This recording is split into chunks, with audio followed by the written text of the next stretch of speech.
Welcome to my channel Brainies. In today's topic, we are going to discuss about the upper limb neural tension test. Let us briefly discuss about this. So, what is upper limb neural tension test? It is also known as the upper limb neurodynamic test, and it is a diagnostic maneuver which is used to assess the mobility and the sensitivity of peripheral nerves in the upper extremity. It is commonly performed by healthcare professionals, particularly the physiotherapists, and also by the chiropractors to evaluate the nerve function. What are the main purpose of it? To assess the mobility and sensitivity of the peripheral nerves in the upper limb. Also, to detect the neural tissue irritation or dysfunction along the nerve pathways. So, what are the common things to be considered when performing the upper limb neural tension test?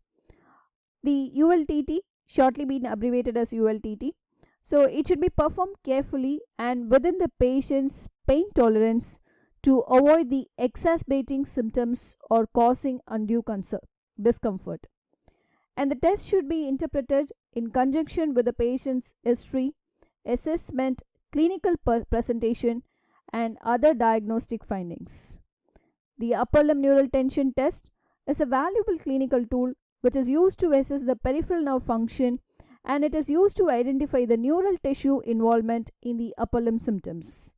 It aids in the diagnosis and the management of various conditions affecting the upper extremity, including the nerve entrapments, radiculopathies, and peripheral neuropathies. So, what are the basic procedure? The first one includes the patient positioning. The patient is positioned according to the type of the neural limb tension test, that is according based on the nerves. So the patient is positioned in supine or sitting with the shoulder abducted to 90 degrees, elbow extended, forearm supinated, and wrist and fingers extended. The position of the test arm: the affected arm should be placed in specific movements that tension the peripheral nerves in the upper limb. The testing sequence are: the upper limb neural tension test is performed in a sequential manner which involves a series of movements to tension the different peripheral nerves. The neural tension movements: the examiner sequentially moves the patient's arm through a series of movements which is designed to tension the particular specific nerves, including the shoulder depression, elbow extension, wrist and finger extension, and the contralateral cervical lateral flexion.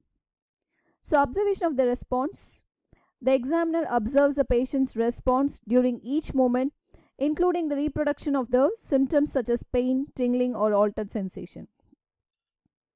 The symptom reproduction of the symptoms during the neural tension test may indicate the neural tissue irritation, compression, or dysfunction along the course of the nerve. Interpretation: the presence of symptoms reproduced during the specific movements of the upper limb neural tension test that suggests the potential neural tissue involvement and may guide further evaluation and management. So, variations: there are variations of the upper limb neural tension test based on the specific nerve which is being assessed and the movements used to tension the nerve. Examples are ULTT1, that is median nerve; ULTT2, it is median nerve and ulnar nerve; and ULTT3 is radial nerve. So, the first one is ULTT1, that is median nerve bias. So, shoulder girdle should be in depression, shoulder abduction, shoulder external rotation, forearm supination, wrist and finger extension, elbow extension, and cervical side flexion. The next one is ULTT2A, median nerve bias. Shoulder girdle is in depression, elbow will be in extension, lateral rotation of the whole arm, that is including the shoulder, that is the humerus level. Wrist, finger, and thumb goes for extension. The next is ULTT2B, radial nerve bias. Shoulder girdle will be in depression, elbow extension, medial rotation of the whole arm, wrist, finger, and thumb flexion. The next one is the upper limb tension test 3, ULTT3, which is the ulnar nerve bias. It involves shoulder girdle depression, shoulder abduction, shoulder external rotation, wrist and finger extension, elbow flexion, and shoulder abduction.